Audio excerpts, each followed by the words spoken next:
In 2017, in western Myanmar, a country also known as Burma, the military attacked the largely Muslim Rohingya communities in Rakhine State. Soldiers burned homes, schools, stores, and mosques. More than 9,000 Rohingya were killed.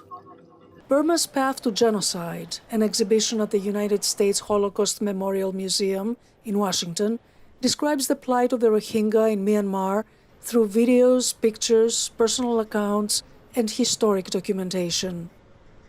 During a recent speech at the museum, U.S. Secretary of State Antony Blinken called the Myanmar military's widespread and systematic mass atrocities against the Rohingya genocide. Today marks the 8th, as I have determined that members of the Burmese military committed genocide and crimes against humanity against Rohingya.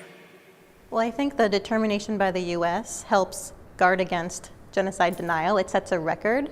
I think the Secretary of State Blinken was very clear in his remarks and his explanation of why the determination was made, to show all of the evidence not not here in the Holocaust Museum's exhibition, but evidence collected by the State Department, by independent investigators, by the Rohingya community themselves, to show that yes, a genocide did happen.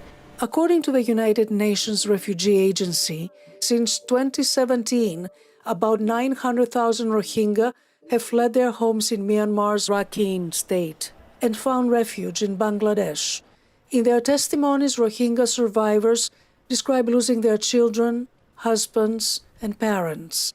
Their displacement is a dire consequence of decades-long systematic elimination, first through paperwork, then by brute force, says Andrew Gittleman. The Rohingya people who we've spoken with said there was a time when they belonged in Burma, in Myanmar.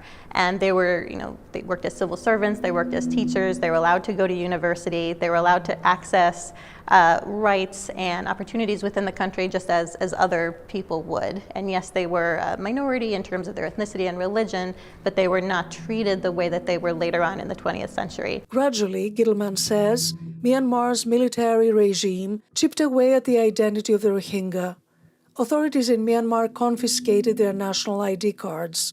By 1982, the Rohingya, a Muslim minority within a largely Buddhist country, were no longer recognized. The 1982 citizenship law has been highlighted as one of the key moments, so that resulted in most Rohingya losing their citizenship.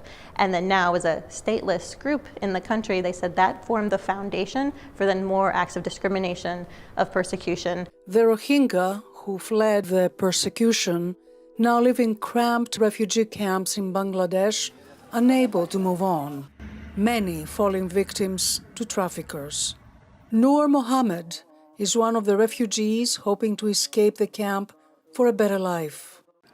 Living in this camp, the situation is very bad. We are living in one 90-square-foot room with 8 family members, my wife, my parents, and also my children. So it is not enough. At least in another country, we are going to get basic human rights. Gittleman says the Holocaust Museum's Rohingya exhibition serves as a reminder that genocides must be prevented long before they happen. There are always warning signs, and there are things that can be done if policymakers were to prioritize the protection of civilians, the protection of minority groups who might be at risk for mass atrocities. When we see genocide against the Rohingya, we see attacks on civilians in Ukraine, it is so late. Penelope Poulou, VOA News, Washington.